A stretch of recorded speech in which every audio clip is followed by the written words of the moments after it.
Bon, je vais te faire un petit topo. 165 chevaux pour 205 kg. Une bête de compète, à 1000 cm3 comme j'ai jamais pu tester. J'ai commencé par les petits trucs esthétiques qui ont changé. Il y a des différences sur les côtés, mais également sur le réservoir avec une plaque noire qui a été ravancée sur le réservoir qui permet un look plus agressif. J'ai pu avoir une ligne, seulement le silencieux Akrapovic sur ce modèle, mais je t'avoue que ça faisait déjà pas mal de barouf. J'ai eu l'occasion aussi de tester pour la première fois de ma vie un Pro Shifter. Ça te permet de descendre et de monter tes vitesses sans débrayer. Mais j'ai pu tester aussi une vraie poussée, c'est-à-dire que BM ne prend pas la sortie de boîte, mais vraiment à l'arrière, ce qui donne vraiment 165 chevaux sur ce monstre, c'est incroyable. Pour le compteur, bon, il y a des informations relatives, comme par exemple le mode qui est engagé. Il faut savoir que vous avez 4 modes, donc il y a le mode Rain, Road, Dynamic et Dynamic Pro qu'on peut changer directement au poignet. Vous avez également l'indicateur de vitesse engagée.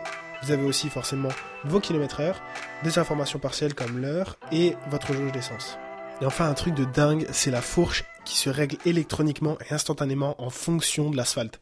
C'est un truc de malade. Let's go, moins de blabla technique, plus d'impression. Je vais vous donner le moindre ressenti que j'ai eu sur ce monstre.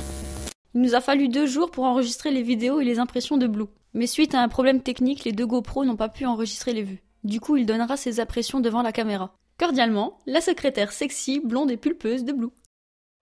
Bon, à commencer par la position. La position, c'est un truc qui m'est venu tout de suite. Alors, faut savoir que les cale-pieds sont légèrement reculés sur ce roster parce qu'elle vient direct d'une sportive. J'ai nommé la S1000RR, qui est pour le moment, si je ne dis pas de bêtises, le modèle d'usine le plus puissant du marché. Pour ce qui est des commandes, alors il y a tellement de boutons, c'est un truc de dingue, je me suis un peu perdu. Je vous avoue que ça m'a un peu fait peur, mais au final, tout est super simple à prendre en main. Que ça soit le régulateur de vitesse, que ça soit les warnings, le clignotant.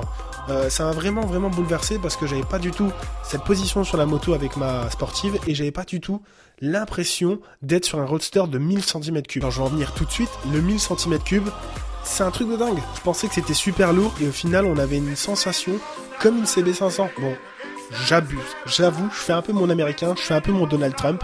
Mais là, très clairement, on est sur une moto de 1000 cm3 qui fait 165 chevaux pour 205 kg. Et j'avoue ne pas avoir senti les 205 kg. Bon après, avec une moto à 13 000 balles, si tu prends pas ton pied, c'est que t'as vraiment un souci. T'as vraiment un pet au casque, mon pote. Petite anecdote, on y est allé 2 fois. Du moins, j'y suis allé une fois avec mon stagiaire, Minel, qui m'a pris les plans au drone, et mon pote Adri. Et en fait, à ce moment-là, on voulait prendre des plans au drone et à la caméra, mais j'ai pas eu le temps de tester dans toute son entièreté la moto. Du coup, j'ai repris rendez-vous le vendredi d'après pour vraiment exploiter la bête et vraiment avoir 30 minutes de pur essai. Du coup, je leur fais un coucou. Merci à BMW B57 de Metz. L'adresse est dans la description. Je vous invite vivement à aller faire un tour là-bas. Surtout que, bon, là, je fais de la pub pour BM, mais il y a également Ducati, KTM et Harley qui est juste à côté. Et c'est une tuerie pour les yeux. C'est un truc de dingue. Quant à moi, je te dis salut. J'espère que la vidéo t'aura plu. N'hésite pas à me faire savoir s'il y a des choses que tu n'as pas aimé dans les commentaires. C'est là pour ça. Quant à moi, je vous dis, prenez soin de vous. À la prochaine. Et gaze tout le monde.